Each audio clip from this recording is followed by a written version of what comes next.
시대의 소망 제36장 믿음으로 만짐.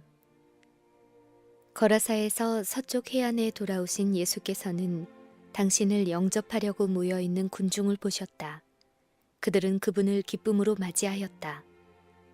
그분께서는 바닷가에서 얼마 동안 머무르면서 가르치고 병자를 고치다가 연회석에서 세리들을 만나기 위하여 레위 마태의 집으로 향하셨다. 회당장 야이로가 여기에서 그분을 만났다. 이 유다 장로는 심히 슬퍼하면서 예수께 나와 발 아래 엎드려 부르짖었다. 내 어린 딸이 죽게 되었사오니 오셔서 그 위에 손을 얹으사 그로 구원을 얻어 살게 하소서. 예수께서는 즉시 회당장과 함께 그의 집을 향해 출발하셨다. 제자들은 그분께서 긍휼을 베푸시는 일을 매우 많이 보았지만 오만한 랍비의 간언에 응하시는 것을 보고 놀랐다. 그러나 그들은 저희 줄을 따랐고 사람들도 열심과 기대를 가지고 뒤따랐다.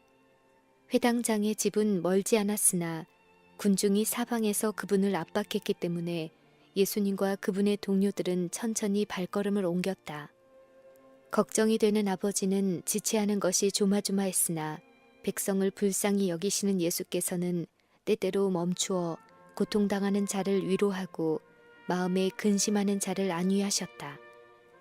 그들이 아직도 길을 가는 도중에 한 사자가 군중을 뚫고 나와서 야이로에게 그의 딸이 죽었다는 소식을 전하였으므로 이제 주께 더 염려를 끼쳐드릴 필요가 없게 되었다.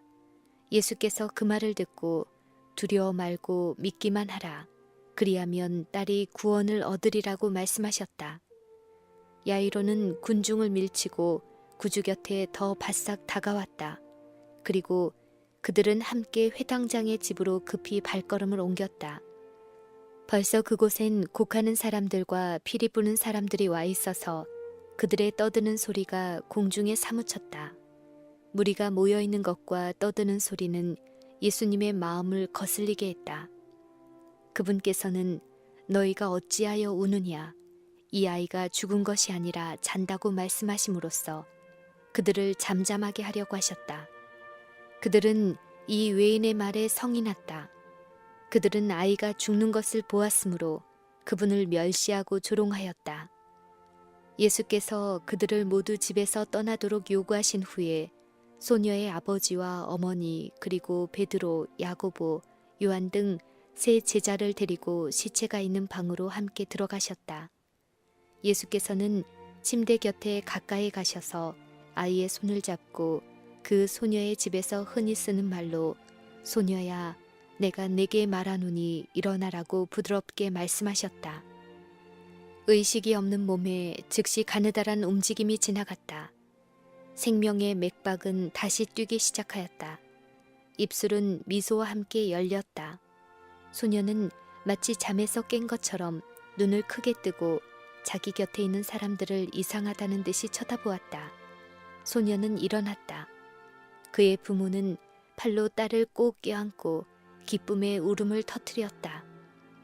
예수께서는 야이로의 집으로 오는 도중에 12년 동안 질병 때문에 괴로운 생애를 살아온 불쌍한 여인을 군중 가운데서 만나셨다. 그 여자는 모든 재산을 치료하느라 의사에게 다 바쳤으나 불치라는 선고를 받았을 뿐이다.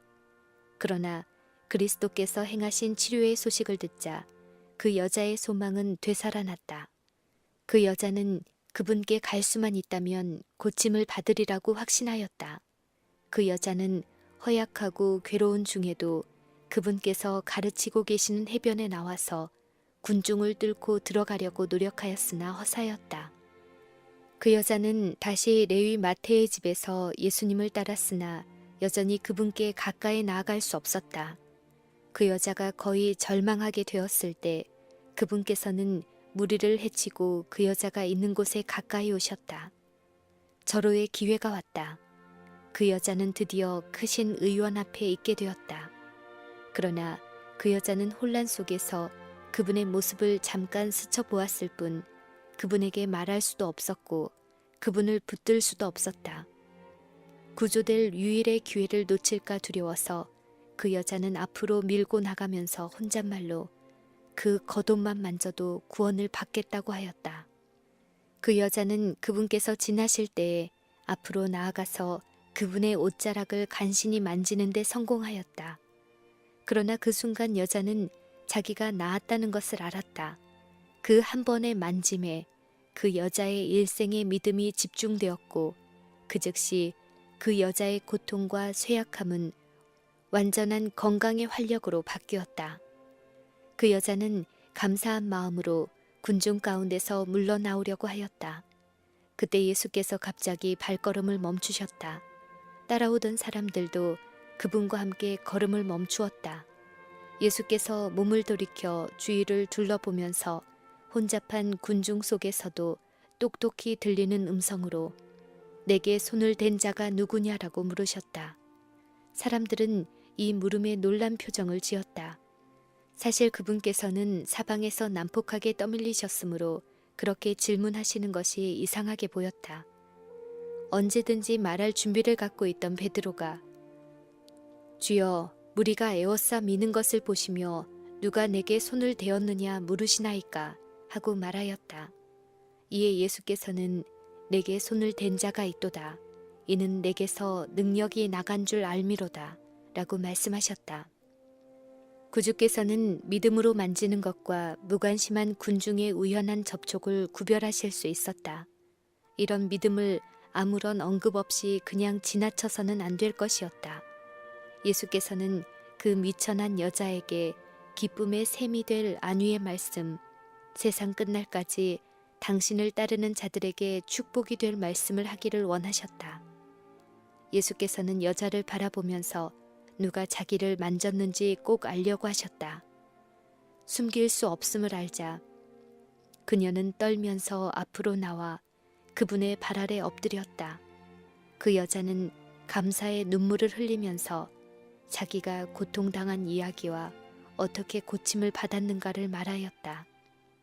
예수께서는 부드럽게 따라 안심하라.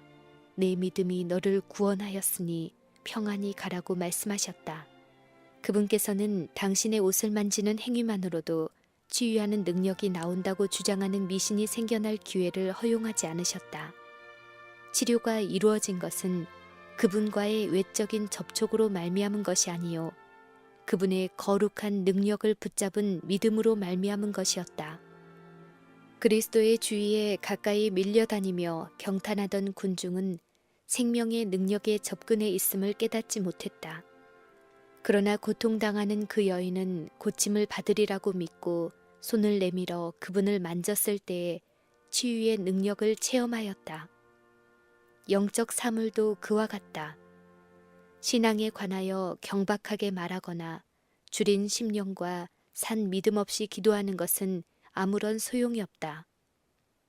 그분을 단순히 세상의 구주로 받아들이는 명목상의 믿음은 결코 심령의 치유를 가져올 수 없다.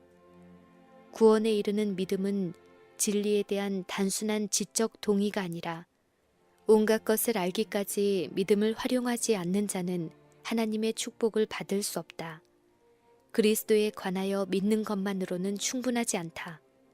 우리는 그리스도를 참으로 믿어야 한다. 우리에게 유익을 주는 유일한 믿음은 곧 그리스도를 개인의 구주로 믿는 것, 곧 그리스도의 공로를 우리들 자신의 것으로 삼는 믿음이다. 많은 사람들은 믿음을 한 의견으로 여긴다.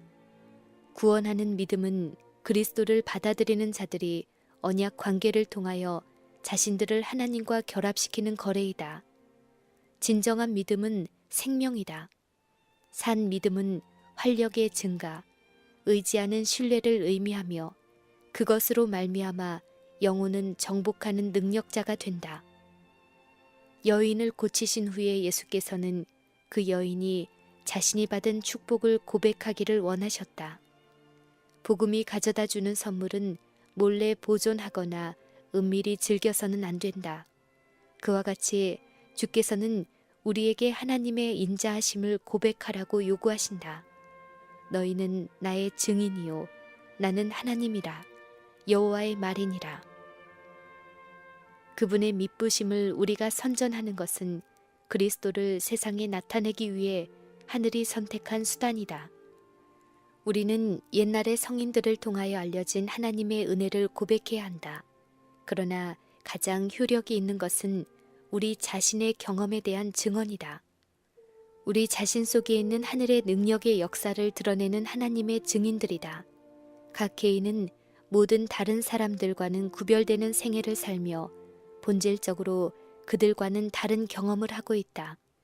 하나님께서는 우리 자신의 개성으로 특징 지어진 찬송을 당신께 상달시키기를 원하신다. 그리스도와 같은 생애가 밑받침이 될 때에 하나님의 은혜의 영광을 찬송하는 귀중한 고백은 영혼의 구원을 위하여 역사하는 강력한 능력이 된다. 10명의 문둥병자가 고침을 받기 위하여 예수께 나왔을 때 그분께서는 가서 몸을 제사장에게 보이라고 명령하셨다. 그들은 가는 도중에 고침을 받았으나 그 중에 오직 한 사람만 돌아와서 그분께 영광을 돌렸다. 다른 문둥병자들은 그들을 낫게 하여 주신 그분을 잊어버리고 저희 갈 길을 가버렸다. 얼마나 많은 사람들이 아직도 이와 똑같은 일을 행하고 있는가. 주께서는 인류에게 유익을 끼치기 위하여 끊임없이 일하신다.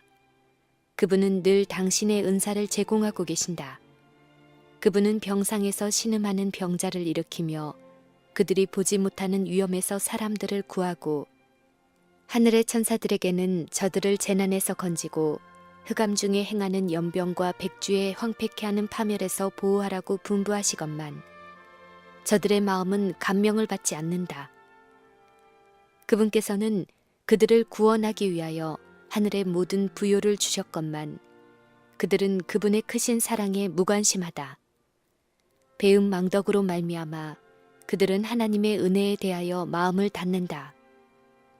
그들의 심령은 사막의 떨기나무 같아서 좋은 일이 오는 것을 알지 못하고 광야 건조한 곳, 사람이 거하지 않는 땅에 거한다. 하나님의 모든 선물을 우리 기억에 생생하게 보존하는 것은 우리 자신에게 유익이 된다. 그리하여 믿음은 더욱더 많이 요구하고 받아들이도록 강화된다. 우리는 다른 사람들의 믿음과 경험에 대해서 읽을 수 있는 모든 기사 가운데서보다 자신이 하나님에게서 직접 얻은 가장 적은 축복 가운데서 더 많은 격려를 얻는다. 하나님의 은혜에 응답하는 사람은 물된 정원과 같다. 그의 치료는 급속할 것이며 그의 빛은 흑암 중에서 빛날 것이며 주의 영광이 그에게 나타날 것이다. 그러므로 우리는 주의 자비와 그 많은 긍휼을 기억하도록 하자. 이스라엘 백성처럼 증거의 돌비를 세워 하나님께서 우리를 위해 행하신 그 귀한 이야기를 그 돌에 새기자. 그리하여 주께서 우리의 순례길에서 우리를 취급하신 일들을 돌아보고 감사함이 충만한 마음으로 여호와께서 내게 주신 모든 은혜를 무엇으로 보답할꼬. 내가 구원의 잔을 들고 여호와의 이름을 부르며 여호와의 모든 백성 앞에서 나의 서원을 여호와께 갚으리로다 라고 말하자.